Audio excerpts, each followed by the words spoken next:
In our working day with operational information from ATO, and we have a spokesperson from Security and Defense Council, Colonel Lysenko.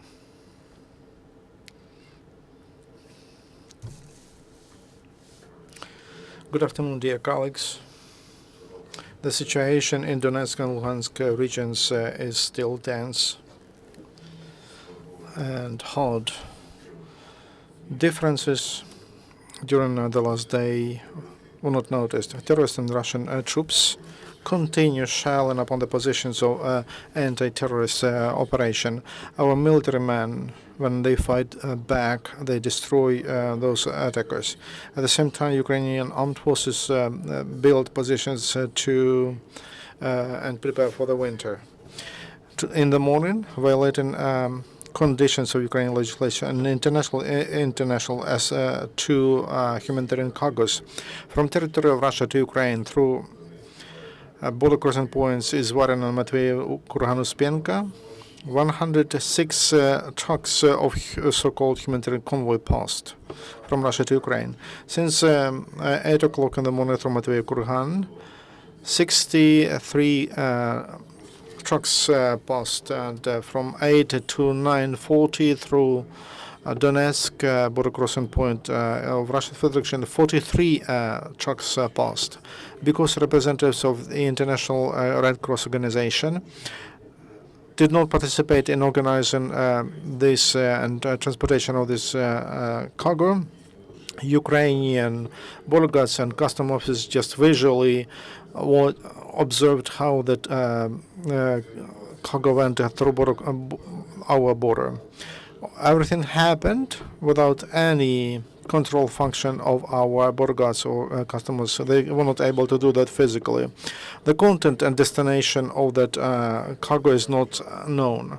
As we told yesterday, a humanitarian convoy, that is just a picture for mass media of assistance, of Russian assistance, but real assistance people in Donbass don't receive.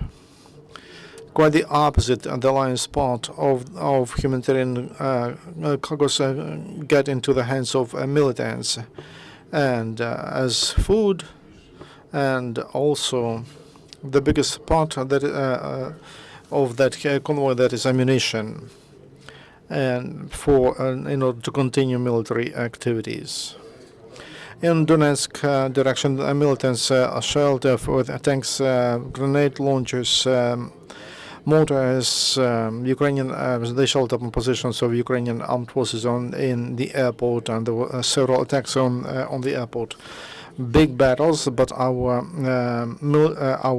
soldiers fought back, and the militants have losses. Near Tonenke, our positions were shelled 2 times by militants using a Grad system with artillery, mortars and grenade launchers. They shelled near Avdiivka, Opetnapiske, Vesele, Severne, Slavne, and all positions of are still under the control of our soldiers, and they do everything necessary to strengthen the defense. On the Baltic direction, with mortars and small arms, positions of Ukrainian armed forces were shelled by terrorists near Nikishina, Mala Orlivka, Vilkhovatka. They didn't stop shelling. Near Bakhmutivska highway, terrorists there with artillery, they shelled upon our checkpoints and near Sokilivka. On Pervomaisk direction, militants using the Grad system, they shelled upon our positions near Tushkivka and Novotishkivska with mortars, and they shelled upon checkpoints near Popasna and Pervomaisk. In the south of Donetsk region, there was a calm yesterday. Today, there is a shelling on Mariupol, near Mariupol. Militants using grenade launchers, mortars, and artillery. They shelled upon checkpoints of near Novopalasna, Hranitne, Chermalik, Mykolaievka. There were no battles on the border. And during the last day, we lost 3 Ukrainian soldiers. 15 were wounded. Yesterday, near in Novosilka, not far from Novotoresk, Donetsk region. Border guards, they stopped to check was vehicle without a number plate, and there were two people inside. In the car, they found one Kalashnikov AK-74 and shells for that. When they checked them, and one of them was in a military uniform, he had a credential from DNR. Both are arrested, and they were handed to SBU. As to the situation in towns and villages during Saturday, militants of LNR continued to shell upon Ukrainian territory in Lugansk region, and they used mortars, artillery, and grenade launchers, and they launched upon Трохізбінка, Гірське, Кримське, Сокільники, Щастя, Вільхове, Попасне, Макарове, Станиця Луганська. The most difficult situation as before is in Stanitsa Luganska, which terrorists shall using grad system as a result of direct shells. 4 buildings got fire and burned, and the firemen went to the place. They were trying to stop the fire, but they had to stop their work because infiltrators in the village, they shelled them using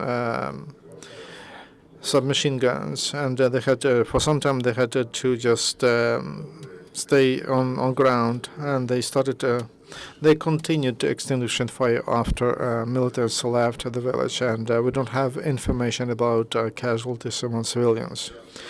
During yesterday, they were shelling upon Popasna, and 2 pensioners were wounded, and one 82 years old man, unfortunately, he died because of wounds. In Donetsk, militants got the state bank of Lenski, Kalinsky, Proletarsky, and Kievsky districts, the office of that bank. Because of well done search operations was going west in Donetsk region, they found the channel of to provide militants and explosives from territory which is under control of DNR. In Dubropilsky district, and they stopped the source of to finance terrorists, and 2 residents from Belarus were arrested. Weapons, Kalashnikov submachine guns, and also grenades in the bag. To Belozersk, it was delivered by a 26-year-old girl, an errand person of DNR, and they were selected people for to do terrorist acts in Ukrainian cities in order to destabilize the situation and to threaten peaceful population.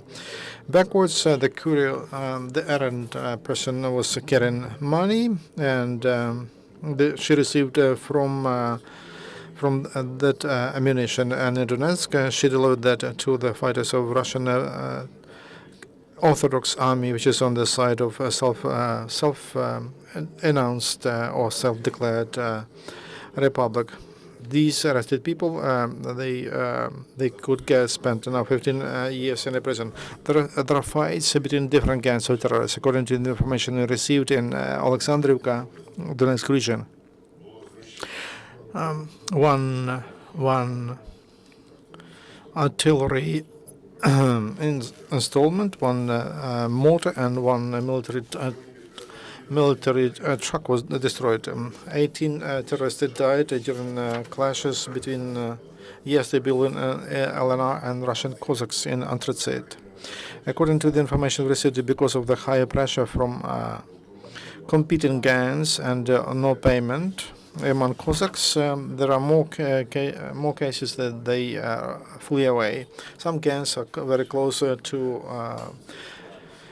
leave. We ask the residents to be very careful because of clashes between those gangs. Very often, people who are not involved, they die. Any question?